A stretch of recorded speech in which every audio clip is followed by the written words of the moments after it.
ठरवलं तर आहे चिली पोटॅटो करायचे, पण माझ्याकडे सामानच नाहीये. आता काय करायचं?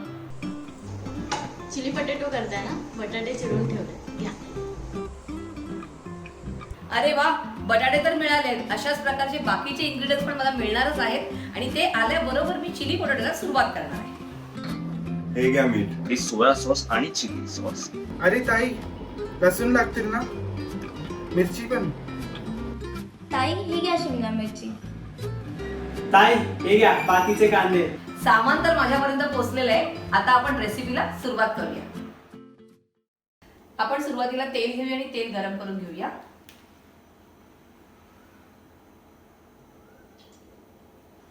तेल गरम झालं की त्यात आपण अगोदर बटाटे ते छान असे परतून घेणार आहोत. थोडंसं अर्धे कच्चे शिजून घ्यायचे आपल्याला, त्यामुळे आपण तेल तापल्यावर बटाटे परतून घेऊया.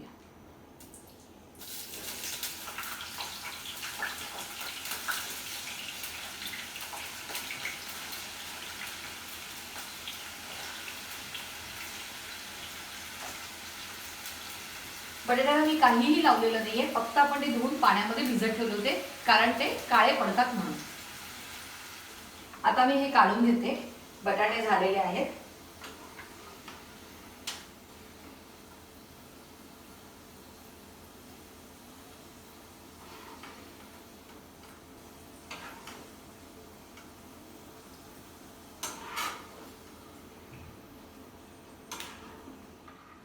तेल गरमच आहे. आता आपण ह्यात पहिल्यांदा घालूया लसूण, जो आपण बारीक चिरून घेतलेला आहे, लांबा लांबा आहे, आणि 2 टेबलस्पून आहे.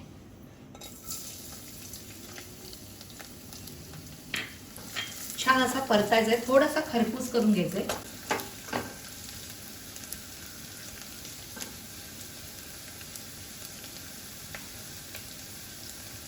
आता ह्यात आपण हिरवी मिरची घालूया.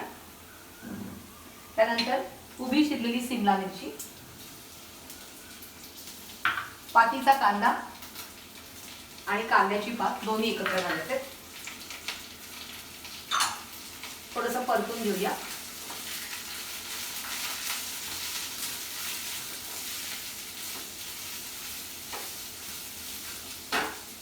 आता ह्यात चवीप्रमाणे मीठ,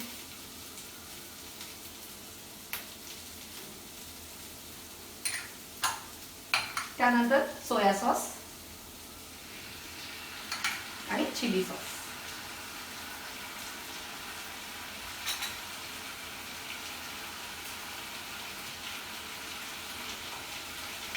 आता हे परतून घ्यायचं छानपैकी आणि गॅस मोठा ठेवायचा.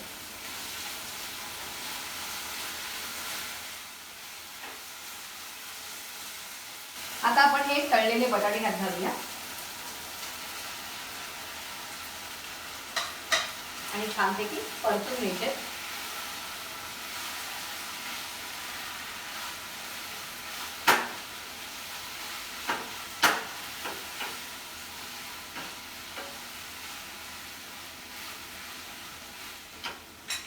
पाच मिनिटं वाट बघायची आणि मग काढून घ्यायचे. चिली पोटॅटो तयार आहे. गरमागरम खायला खूप मस्त वाटतं. तुम्ही ही रेसिपी करायची, मला कमेंट्समध्ये कळवायचंय आणि रुचकर मेजवानीला लाईक, शेअर आणि सबस्क्राईब करायचं.